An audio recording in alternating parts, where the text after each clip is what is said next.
just all a bunch of cooked turkeys sitting here. Thank you, I think.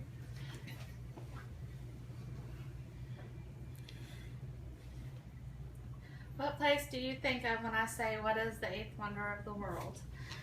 If you're from around Houston, you're probably thinking the Astrodome. Judge Roy Hopkins conceived the idea and dubbed it as the eighth wonder of the world, according to the National Register of Historic Places. Most of you here has either been to the Astrodome, has seen a televised event from the Astrodome, or knows someone who has. I've always been interested in the Astrodome, so I used this speech to find out more about it. What once was something that was considered an engineering feat is now in danger of being demolished. To truly know the significance of the Astrodome, it is important to know the history, the events of use, and the ideas for the future. First, let's look at the history. When the former Judge Hopkins was approached about bringing a Major League Baseball team to Houston, he conceived the idea to build the dome, according to the National Register of Historic Places.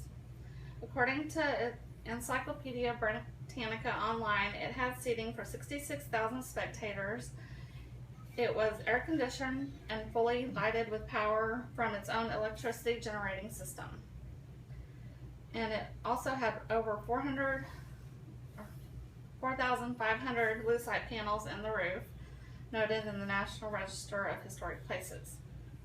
It was the first to have luxury boxes. It had an electronic scoreboard, also according to the Encyclopedia Britannica. In the National Register of Historic Places, it is also noted that later, AstroTurf replaced the grass because the lucite panels were painted due to the light blinding the players. It set the precedent for future stadiums in many ways, especially structurally. The Astrodome has had many uses over the years. Since 1965, the Astrodome has held events such as rodeos, baseball, football games, boxing and tennis matches, concerts, and religious assemblies, according to the National Register of Historic Places.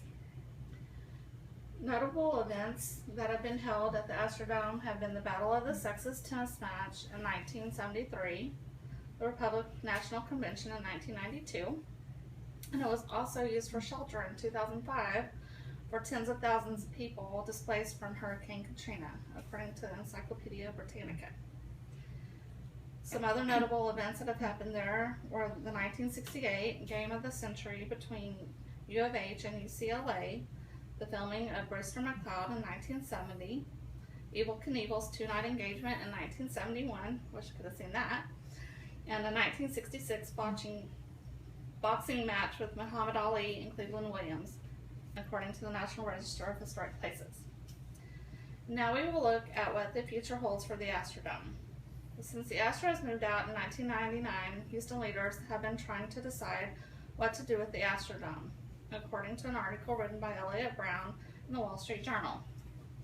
Brown also quotes Ed Emmett, the chief executive of Harris County. "The seeds are taken out and all, but we're still left with a building that is absolutely structurally sound. We need to think about the best thing to do with it." It says in the Encyclopedia Britannica that there was a proposal in 2013 to preserve and repurpose the Astrodome, but it was not successful. It was added to the National Register of Historic Places in 2014, but it's still in danger of demolition. In an article that Dale Robertson wrote in the Houston Chronicle, he writes that the figure for demolishing the dome is said to be in excess of $100 million because it would need to be dismantled piece by piece. A senior principal with the firm originally responsible for the structural design explains that it would be necessary as to not damage Reliant Stadium, now known as NRG Stadium. So now hopefully you know more of the history and significance of the Astrodome. Since learning about the Astrodome, the history, the events, and the possibilities of the future, maybe you could come up with a feasible idea for its use. I would like to leave you with choice comments from the Houston Sports Authority in 1965, noted in the National Register of Historic Places. Wow, it just overpowers you. It's like something from outer space. This is every man's stadium, from the cushioned center field to the blue suites. There's never been anything to compare with it. There probably won't be for a long time. It's a monumental thing. It will probably change the whole concept of a sports arena. Thank you.